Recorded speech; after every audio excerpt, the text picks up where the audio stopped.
할렐루야. 할렐루야. 지금 지구촌에 사는 전 세계의 모든 나라 사람들이 아주 극심한 공포와 두려움 속에서 하루하루를 맞이하고 있습니다. 이 코로나 바이러스가 사라지는 것이 아니라 더 기승을 부리고 있습니다. 언제 종식될지 모르는 이 불안감 때문에 하루하루 맞이할 때마다 혹시나 하는 이런 그 긴장감을 가지고 두려운 마음을 가지고 이렇게 살아가고 있습니다.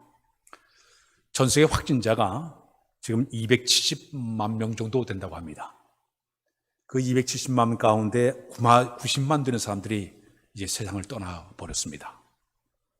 우리나라 같은 경우는 현재 한 220만 정도, 202만 2천 명 정도가 감염자가 나오게 됐고, 우리나라 사망자가 한 355명 정도가 세상을 이렇게 떠나게 되었습니다.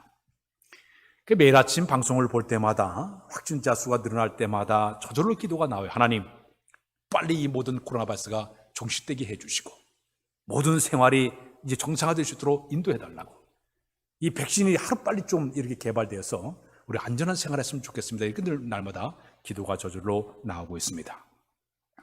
요즘 사회적 거리두기 때문에 이 비대면 금지법에 의해서 아이들이 학교를 가고 싶어도 가지 못하는 안타까운 일이 생겨나고 있습니다. 교인들이 병원에 입원되는데 한 번 가려면 그렇게 까다로워요. 얼마 전에 갔더니 그렇게 사람들이 불편함을 줘서 참 이 병원에 가기도 힘든 이런 상황이 되고 말았고, 얼마 전에 저기 사우나 머리를 깎으러 갔더니 들어가면서 다 전화번호 써라, 이름 써라, 음식점에 가서 써라, 이렇게 아주 불편하게 이렇게 생활에 불편을 겪으면서 하루하루 살아가고 있습니다. 특히 우리나라의 경제적인 측면에서 볼 때 쓰나미처럼 큰 위기 속에 우리나라가 현재 어려움을 당하고 있습니다. 중소기업들이 점점 몰락을 하고 있습니다. 수출이 다 막히다 보니까 헤어날 수가 없어요. 얼마 전 신문을 보니까 하루에 상가가 1,100개씩 상가가 문을 닫는 이런 일이 벌어지고 있다고 이런 이야기를 하고 있습니다. 실지하 수가 점점 증가되고 있고, 또 우리나라의 부채 비율이 점점 늘어나서 현재 1,743조의 엄청난 빚을 지면서 이렇게 살아가고 있습니다. 국가 재난지원금을 또 나눠준다고 이렇게 하다 보니까 이 빚이 점점 들어가는 안타까운데 이렇게 지나가고 있습니다. 그중에 이 교회가 현재 큰 위기 속에 빠져 있습니다. 이 코로나 바이러스의 중심에 교회가 연루가 되면서부터 다른 종교보다 특별히 우리 기독교에 대한 이 비판이 너무 거세게 밀려오고 있습니다. 그러다 보니까 이 교회만 꼭 집어서 기독교회는 전면 금지가 이렇게 돼서 예배를 드리지 못하고 온라인 예배를 드리라고 이렇게 하고 있습니다. 소그룹 모임은 아예 이제 금지가 되고 말았고, 교회에서 식사를 하지 말아라, 온라인 예배를 다 드려라, 이렇게 해가지고 지금 이렇게 현재도 온라인 예배를 이렇게 드리고 있습니다. 온 방송에서는 끊임없이 교회를 비방하고 있습니다. 조롱하고 있습니다. 이것 때문에 이 전도하는데 엄청난 장애물이 되고 말았습니다. 복음을 전하려고 하도 이것이 하나의 장애물이 되는 안타까운 일이 벌어지고 있습니다. 안 믿는 사람들이 교회를 향해서 비웃고 조롱하고 손가락질하고 있어요. 그게 이 전도가 되겠습니까? 거기다가 어느 주일학교 학생의 말 가운데 이 코로나 때문에 창피해서 교회를 떠나겠다는 이런 말을 할 정도로 이렇게 한국 교회가 큰 위기 속에 현재 빠져 있습니다. 교회 밖에서는 교회를 향해서 비난을 하고 조롱을 하고 비웃음을 치고 있는 반면에 교회 안에서도 분쟁이 일어나고 말았습니다. 교회 안에서 이 비대면 예배가 성서적으로 맞느냐 안 맞느냐 신학적으로 목회자들이 따진 사람이 있습니다. 신학자들이 따지고 목회자들이 따지고 성경에 어디 이것이 나와 있느냐, 온라인 예배가 들 수가 있지 안 될 수 있지, 이것 때문에 계속적으로 분쟁을 일으키고 있어요. 어떤 교단에서는 교회가 회개를 해야 됩니다, 큰 현수막을 밖에 내고 우리가 잘못됐습니다 써붙인 교회들도 있습니다. 한편에서는 순교를 각오하고 오는 예배를 드려야 된다, 이런 교회도 있습니다. 한마디로는 저는 볼 때 이 사탄의 장난에 이 교회가 지금 빠져들어가서 바깥으로 세상의 사람들이 칼도모에 대해 교회를 올려놓고 난도질하는 어려움을 당하게 만들고, 교회 안에서는 서로 간에 총질을 하면서 교인들끼리 총질하면서 교회를 분열시키는 안타까운 일이 교회 가운데 일어나고 있습니다. 이런 일이 현재만 일어나는 것이 아니에요. 초대교회도 똑같은 상황이 벌어지고 말았습니다. 사도행전에 보게 되면 초대교회가 복음이 막 확산되기 시작하자 끊임없이 교회를 핍박을 가기 시작했습니다. 교인들이 핍박을 당해 흩어지기 시작했어요. 온 교회가 막 흩어지는 어려움을 당하기도 시작을 했습니다. 교회 안에서는 어떤 일이 벌이냐, 사탄이 가만두질 않았어요. 구제사업 때문에 서로 나눠준 것 가지고 서로 갈등을 만들어서 서로 간에 비방하고 미워하고 쌈박질을 만들더니 성도의 상처를 받게 만들었어요. 교회 안에서도 서로 갈등을 만들고 상처를 만들고 쪼개지는 일을 벌이게 한 것이 바로 초대교회에 나타났던 그런 모습이에요. 이렇게 지금 이 사회가 초대교회의 모습이나 지금 현실에 나타난 이 모든 모습, 교회 바깥의 모습, 교회 안에서의 모습이 이렇게 일어나는 모습을 바라볼 때 과연 우리의 신앙을 어떻게 지켜나가야 될까요? 마태복음 16장 16절에 그런 말씀이 있습니다. 보라 내가 너희를 보내는 것이, 우리 다 같이 한번 읽어볼까요? 시작. 보라 내가 너희를 보냄이 양의 이리 가운데로 보냄과 같도다. 그러므로 너희는 뱀같이 지혜롭고 비둘같이 순결하라. 깨달을 말씀이 있습니다. 우리는 세상에 빛이 되고 소금이 되어야 됩니다. 그러기 위해서는 우리에게 필요한 지혜가 필요해요. 지금 양을 잡아먹으려 애를 쓰는 이런 모습이 있다 하더라도 우리에게 지혜가 필요해요. 그 지혜가 뭘까요? 내가 세상 사람 속에 들어가서 남들보다 앞장서서 방역을 해야 됩니다. 앞장서서 우리가 이제 사랑을 실천하기 위해서 마스크도 써야 되겠고 거리두기도 실천하고 어떻게 해서라도 교회가 비방하지 않게 하는 것이 우리 성도의 지혜로운 삶의 모습이라고 볼 수가 있습니다. 나 하나의 잘못된 모습으로 선교의 장애물이 되려고 장애물이 되어서는 안 됩니다. 세상 사람들에게 사탄의 빌미를 줘가지고 사탄이 춤추지 않게끔 만드는 것이 우리 성도의 삶이 되어야 된다는 얘기예요. 나의 잘못된 생활 때문에, 잘못된 하나의 행동 때문에 세상 사람들 손가락질하면 그런 일이 않게끔 지혜롭게 살아가는 우리의 모습이 되어야 될 줄로 믿습니다. 이런 어려움을 우리가 지나가면서 과연 이 위기 속에서 우리 성도들에게 가장 안타까운 일은 예배를 드리지 못하는 안타까움 속에 빠져 있습니다.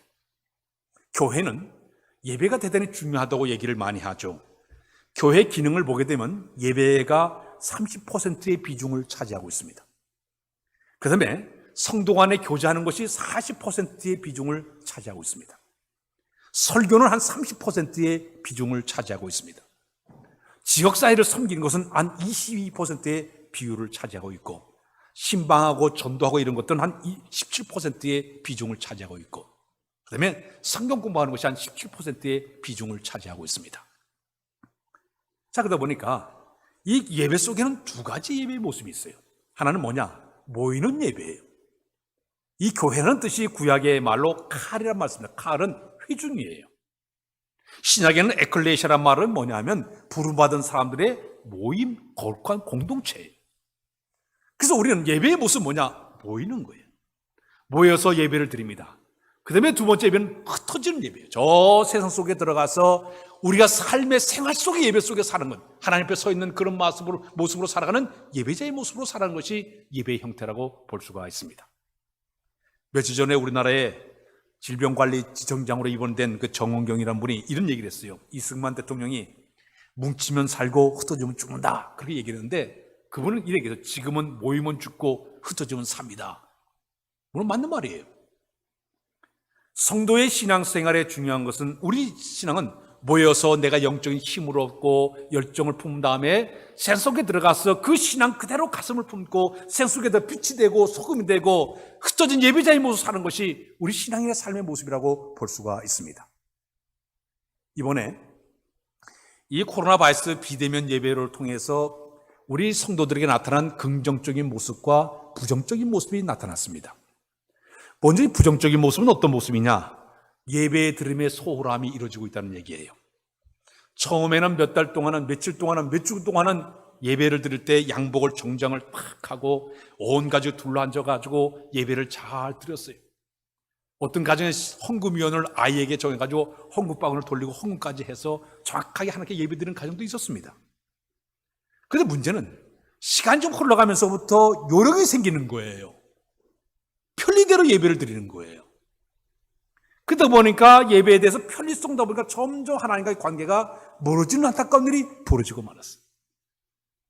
또 하나의 문제점은 성도 간의 교제가 없다 보니까 교회가 영적인 힘, 활동이 없다 보니까 교회가 힘을, 역동성이 떨어지고 말하다는 얘기예요. 역동적이 떨어지니까 교회가 기능 역할을 다 하지 못하는 일이 이번 교회에 일어나고 말았습니다. 주간에 이렇게 보면 어떤 분은 교회에 들려가지고 헌금을 가져오는 분 계셔요. 가져와서 사무실에 가서 이번 주 헌금이다 드린 분도 봤어요. 또 어떤 분은 시간 날 때마다 교회 와가지고 시간 정해놓고 기도하는 분도 계셔요.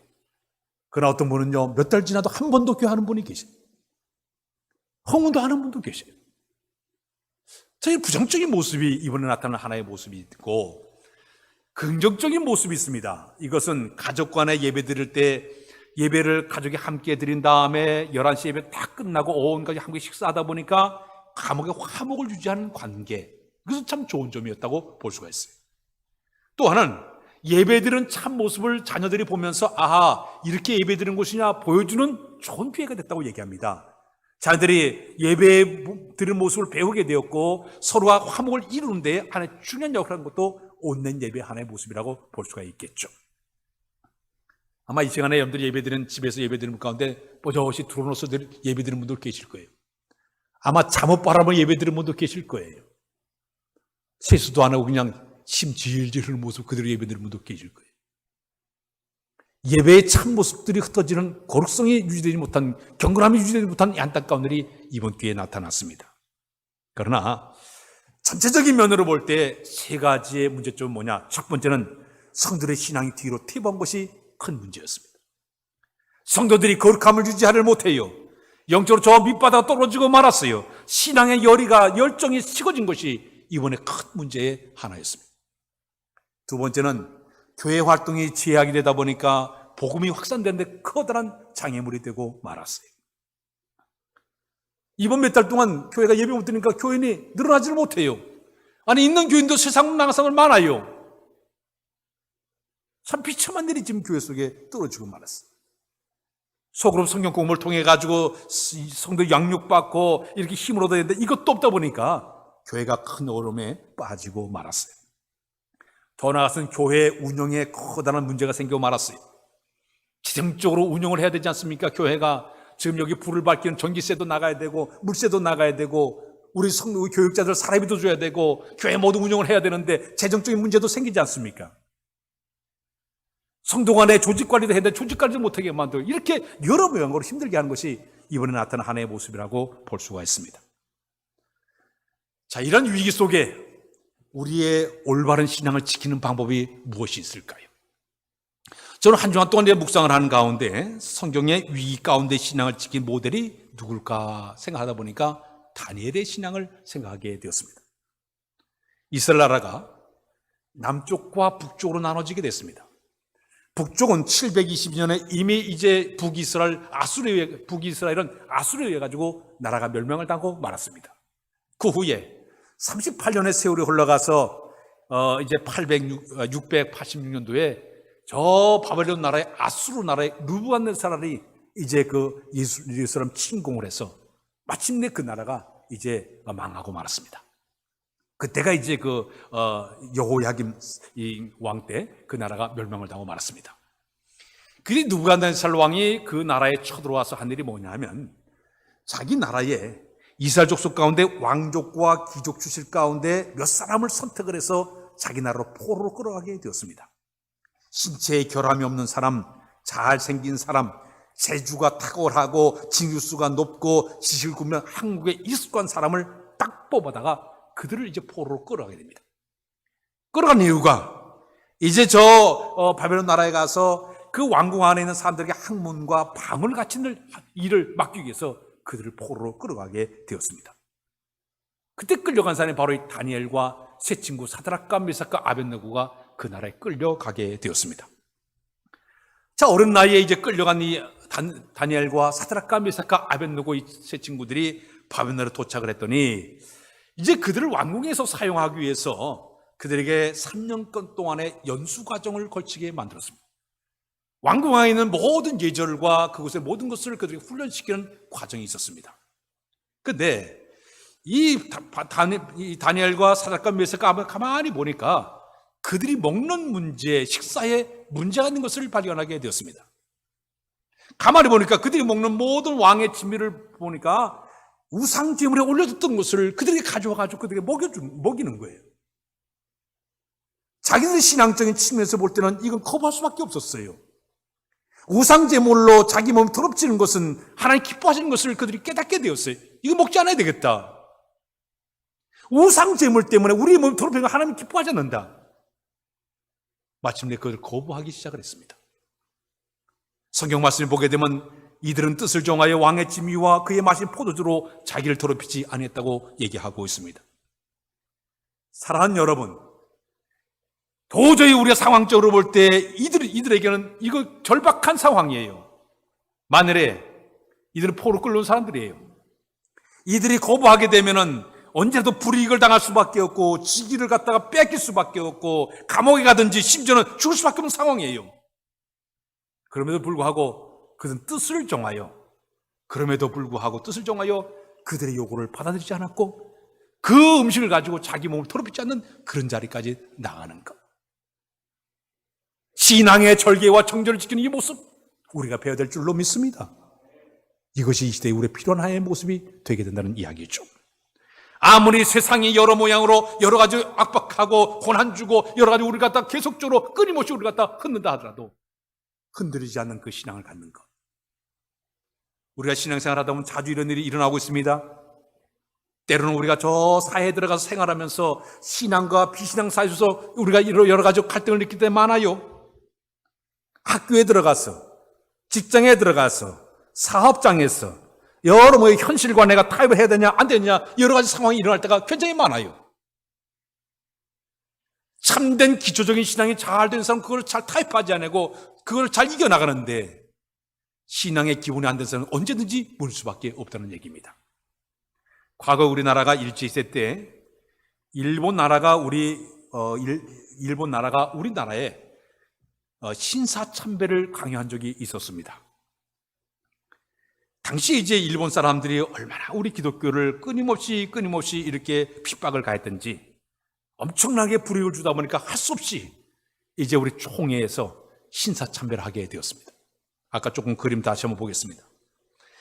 그림에 보게 되면은 신사의 목사님과 장로들이 총회에서 결의해서 우리가 이 신사참배를 하자. 신사를 참배했습니다. 결의를 했어요. 이때가 1938년도에 그런 일이 벌어지고 말았죠. 신사 참배만 한 것이 아니라 그 다음에 어떤 일까지 벌어진가 하면 총회 임원들이 저 일본의 신사에 가가지고 기념차 참배하면서 기념사진까지 찍고 돌아왔어요. 더 나가서는 거기가 신도들이 거기가 그 신사 참배를 한 다음에 거기가 침례까지 받은 목사들도 있어요. 신사 참배하고. 그뿐만 아니라 돈을 모아가지고 성도들이 헌금을 모아가지고 비행기를 만드는데 비행기에 그 조선 장로라는 비행기를 거기 한데 돈을 보태가지고 전쟁 물자로 상대 돈을 헌금하기도 했습니다. 한국 교회에 나타난 커다란 부끄러운 일이었어요. 이렇게 신사 참배했더니 그 당시 주일 예배만 간신히 허락을 받아가지고 예배를 드리게 되었죠. 이 당시에 이제 평양에 있는 숭실학교에서는 자연의 폐교를 학교를 갖다 폐교를 하고 주지올 목사 같은 이런 분들은 이제 순교를 각오하고 끊임없이 신사참배를 반대하게 됩니다. 주지철 목사라든지 박관준 장로, 최봉수 목사, 최상림 목사 이런 분들은 끝까지 신사참배를 거부하다가 옥고를 치다가 순교한 사람들이 그렇게 수두룩해요. 세월이 많이 흘러갔습니다. 3년 전에 1918년에 80주년을 맞이하면서 신사참배 80주년을 맞아 전교회, 한국교회의 흑역 역사를 놓고 회개운동이 일어나기 시작했어요. 하나님, 우리가 그때 잘못해서 신사참배를 했습니다. 우리들을 용서해달라고 3년 전에 신사참배 회개운동이 일어나기 시작했습니다. 한 번에 일어났던 이 흑역사가 이런 엄청난 결과를 나오고 말았다는 얘기죠. 근본에 일어난 이 일을 저는 바라보면서 온갖 언론들이 총동원 해서 교회를 갖다가 지금 비웃고 있습니다. 탄압하고 있습니다. 웃어대고 있습니다. 손가락질하고 있습니다. 교회만 꼭 집어가지고 대면 예배를 금지하고 있습니다. 이럴 때 과연 우리의 신앙은 이 압박과 판교가 조롱 가운데 우리의 신앙을 어떻게 순수하게 지켜나갈 수가 있을까요? 우리에게 필요한 게 있습니다.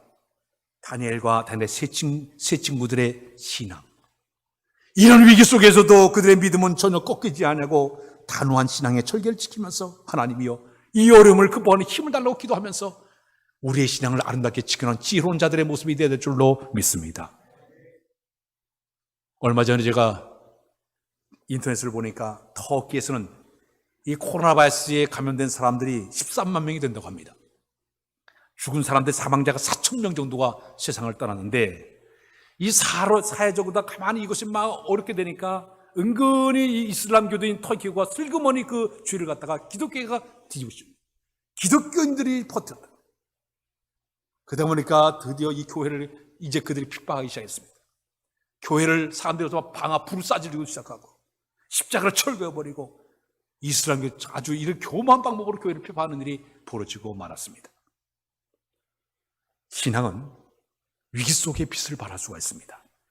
밤이 깊으면 깊을수록 빛을 더욱더 찬란하게 비치는 것처럼 지금 한국교회가 이 어두운 터널을 지나가면서 이 칠흑 같은 어두운 밤 속에서도 예배금지 어려움 싸움 속에서도 성들은 그 신앙 위기 속에서도 내 신앙은 흔들지 아니하고 타협하지 아니하고 견고한 신앙, 아름다운 신앙, 빛 있는 이런 신앙을 가지고 살아가는 우리의 모습이 되어야 될 줄로 믿습니다. 그 결과 어떻게 됐습니까? 하나님은 이 다니엘과 세 친구들의 신앙의 아름다운 모습을 바라보시고 환관장의 마음을 움직이게 됩니다. 다니엘과 이 세 친구들이 이런 얘기합니다. 우리에게 기회를 주십시오. 왕의 진미를 먹자는 앞으로 10일 동안 우리가 채식과 물만 먹을 텐데 10일 후에 판단해가지고 먹는 사람과 안 먹는 사람이 어떻게 비교되는지 한번 판단해가지고 그때 결단을 내려달라고 요구하게 됩니다. 그때 하나님께서 이 환관장의 마음 돌이킨 것 같아요. 10일 지난 다음에 이들은 채식과 물만 먹었음에도 불구하고 얼굴이 아름답고 살길이 윤택해진 것을 바라보면서 마침내 여기 환관장 깜짝 놀랄 일이 벌어지게 만들어진 일이 벌어지고 말았습니다. 사랑하는 여러분, 하나님이 우리 편만 계시면 반드시 역전하는 역사가 있게 될 줄로 믿습니다. 지금 한국교회가 이런 어려움을 당하지만 반드시 역전하는 그날이 돌 줄 믿고 우리는 기도하면서 우리의 신앙을 지켜나가야 될 줄로 믿습니다. 새로 흘러갔습니다. 그 신앙 속에서 살던 이 다니엘이 하나님 앞에 인정받고 나라에 인정받는 일이 벌어지는 일이 벌어졌죠. 당신 느부갓네살이 꿈을 꿨는데 해몽하지 못하게 되니까 하나님께서 이 다니엘에게 지혜와 명철과 슬기를 딱 주게 되니까 마침내 이 느부갓네살 왕의 꿈을 해몽해 주게 됩니다. 이 일로 말미암아 마침내 이 다니엘이 그 나라의 2인자까지 올라가는 복을 받게 됩니다. 3명의 친구도 고관까지 올라갈 정도로 등극한 일이 벌어지게 됩니다. 세월은 점점 흘러가면서 느부갓네살이 세상을 떠나게 되고 벨사살 왕이 세상을 떠나게 되고 그 다음에 마침내 세월이 흘러서 마침내 그 나라의 마지막 왕이었던 다리오 왕이 올라오게 되었습니다. 그때 이 다리오 왕은 전국을 갖다가 120명의 방백들을 딱 세워놓고 그들 위에 총리 3명을 세워가지고 온 나라를 통치한 일을 하게 되었습니다. 이 3명의 총리 가운데 다니엘이 그 가운데 들어가게 되었습니다. 성경을 보게 되면 다니엘은 이 3명의 총리 가운데 가장 민첩하고 일을 너무너무 잘해서 모든 총리들이나 왕이나 본 사람 볼 때 그의 탁월한 모습을 바라보고 다 부러워할 정도로 대단히 탁월한 사람으로 쓰임받게 되었습니다. 배후에는 하나님께서 그에게 민첩과 지혜와 능력을 그에게 주셨던 것입니다. 자, 이렇게 그의 인기가 점점 올라가다 보니까 그 밑에 다른 총리들과 방백들이 다니엘을 모함하기 시작했습니다. 어떻게 하면 저 녀석을 쓰러뜨릴까? 모함한 것이 그 방법이 뭐냐? 다니엘의 약점이 하나가 있었습니다. 그래서 매일매일 그가 기도하는 모습을 바라보게 되었죠. 그래서 이 모험하는 자들이 다니엘을 갖다가 실각시키기 위해서 그들이 한 일이 뭐냐? 왕에게 찾아가서 왕이시여, 이 나라의 왕을 섬기지 않고 왕 외에 다른 신을 섬기는 사람이 있습니다. 앞으로 30일 동안 조사를 해가지고 만일에 30일 동안에 다른 신을 섬길 사람이 있으면 사작으로 집어넣어서 그를 찢겨 죽게 만들어야 됩니다. 오명을 내려달라고 얘기합니다. 왕은 다니엘이 그런 줄 모르고 그 조서에 기록한 도장을 꽉 찍어서 사방에다가 다 방을 붙여놓고 유업을 가하기를 시작을 했습니다. 다니엘은 큰 위기와 이 고뇌에 몰리는 이런 절박한 상황이 되고 말았습니다. 그러나 다니엘은 그럼에도 불구하고 그의 신앙은 흔들리지 않았어요. 꺾이지를 않았어요. 저들이 이렇게 권모수술하고 비방하고 비웃고 여러 모여로 이렇게 모험을 한다 하더라도 그의 신앙은 흔들림이 없었어요.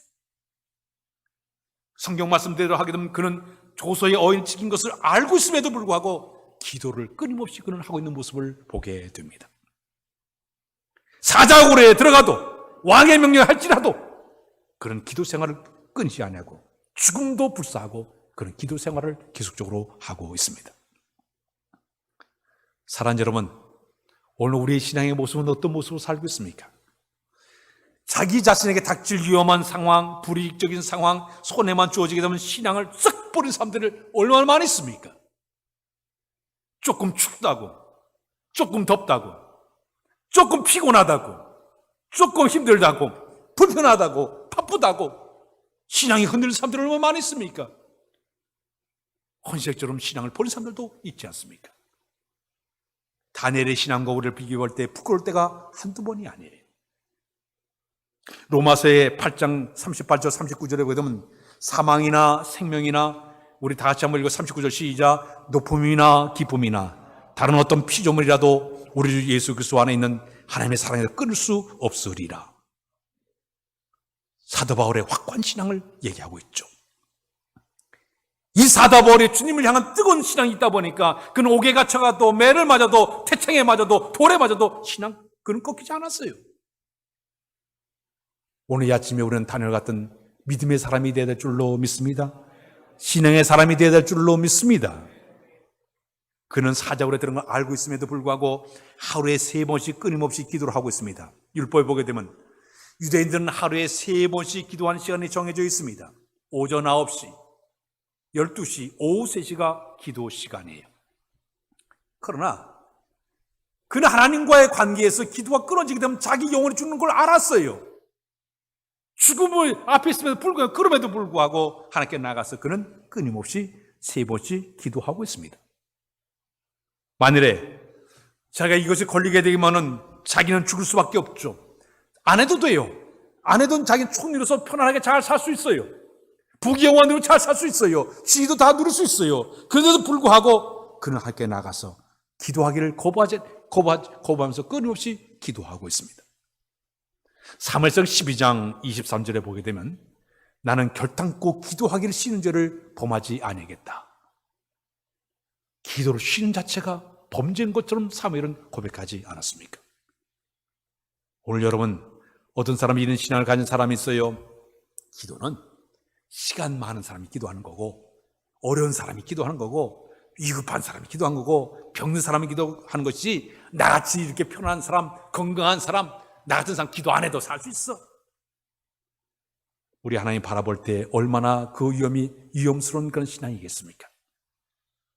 다니엘은 위급한 이런 위험한 상황에도 불구하고 끊임없이 하나님과 관계를 회복하면서 기도했듯이 우리들도 이런 믿음을 소유해야 될 줄로 믿습니다. 특히 다니엘의 기도하는 장면을 보면 그는 하나님 앞에 무릎 꿇고 기도했다고 고백합니다. 기도는 항복의 의미가 있습니다. 자기의 모든 걸 다 내려놓고 포기하는 거예요. 내가 갖고 있는 세상의 모든 지식과 지위와 명예와 권세와 물질 다 내려놓고 이제는 당신의 도움이 필요합니다. 당신이 도와줘야 됩니다. 하고 철저하게 항복하는 것이 바로 기도의 모습이에요. 지금 여기 있는 이 다니엘의 마음속에는 지금 이 위기 속에서 구원할 분은 당신밖에 없습니다. 저대 음흉한 계획을 짜고 치밀한 계획을 짜고 교활한 방법 나를 갖다 이렇게 끊임없이 위협하지만 이 위기 속에 건질 수 있는 분은 당신 하나뿐밖에 없습니다. 항복하는 마음으로 주 앞에 나간 사람이 바로 다니엘이었습니다. 사랑하는 여러분, 지금 이 사회가, 이 나라가 교회를 향해서 돌들을 치고 있습니다. 군중들이 비난하고 비웃고 악마의 미소를 띄우면서 이 교회가 몰락되기를 그들이 바라고 있어요. 인터넷을 볼 때마다 기독교를 개독교라고 쓰고 있어요. 심하게 비난하고 여러 모양으로 하고 있어요. 이 모든 어려움 속에 우리가 할 일이 뭡니까? 주여, 우리는 감당할 수 없사오니 주님이 해결하여 주옵소서. 겸손히 무릎 꿇고 주 앞에 나갈 때 주님이 이 모든 문제를 해결해 줄 줄로 믿습니다. 다니엘은 기도할 때 여기 성경 보니까 감사함으로 기도했다고 얘기하고 있습니다. 지금 풍전등화 같은 상황이에요. 생명 유혹을 받고 있습니다. 그런데도 이상하게도 이 다니엘의 기도의 모습을 보면 감사함으로 기도하고 있습니다. 그는 아마 기도할 때 하나님, 살아계신 하나님 감사합니다. 나에게 도움을 주신 하나님 감사합니다. 이 모든 이 어려움 속에서도 순간마다 나에게 용기를 주시고 담대함을 주시니 감사합니다. 감사합니다. 오히려 감사하는 마음으로 기도하고 있습니다. 사랑하는 여러분, 우리는 여러 가지 좋은 일만 있으면 감사할 줄 알면서 우리가 기도하지 않습니까? 그러나 다니엘은 그럼에도 불구하고 이 생명의 위협 속에서도 감사한 주님 앞에 기도하면서 나가는 그 모습을 우리가 보게 되는데, 오늘 우리 저놈들에게 가장 필요한 신앙의 자세가 있습니다. 지금 이 코로나 위기 속에서 한국교회가 어려움을 당하지만은 하나님이 우리에게 주신 고귀한 신앙은 절개, 정절 있는 신앙이 필요한 줄로 믿습니다. 이 모든 문제의 핵심의 비결은 기도밖에 없습니다. 위대하신 하나님께서 함께하사 이 모든 비난도, 절 도팔배질도, 이 모든 부끄러움에서 해결할 수 있는 이 모든 비결은 하나님밖에 없죠. 무릎 꿇고 주 앞에 기도함을 통해서 오늘 성경 본문에 결국은 어떻게 됐습니까? 다니엘이 결국 걸려서 사자굴에 들어갔지만은 우리 하나님께서 사자의 입을 막으사 그를 건져준 줄로 믿습니다. 승리하게 된 줄로 믿습니다. 이 나라와 온 성도가 우리가 이 신앙의 위기를 잘 극복해서 승리하는 그날이 돌아오기를, 함께 기도하며 승리하는 여러분들의 모습이 다 되시길 주님의 이름으로 부탁드립니다. 기도합니다. 하나님, 다니엘의 아름다운 신앙을 담기를 원합니다. 신앙의 정절을 잘 지키고 이제 우리가 신앙의 아름다운 모습을 잘 갖추어서 고난도 역경도 어려움도 이겨낼 만한 우리 모두로 삼아주시기만을 원하고도 바랍니다. 한국교회가 여러 가지 고통 속에 빠져 있고 어려움 속에 빠져 있으나 그럼에도 불구하고 넉넉히 승리하는 기회가 되도록 인도하여 주옵소서. 예수 그리스도의 이름으로 기도하옵나이다. 아멘.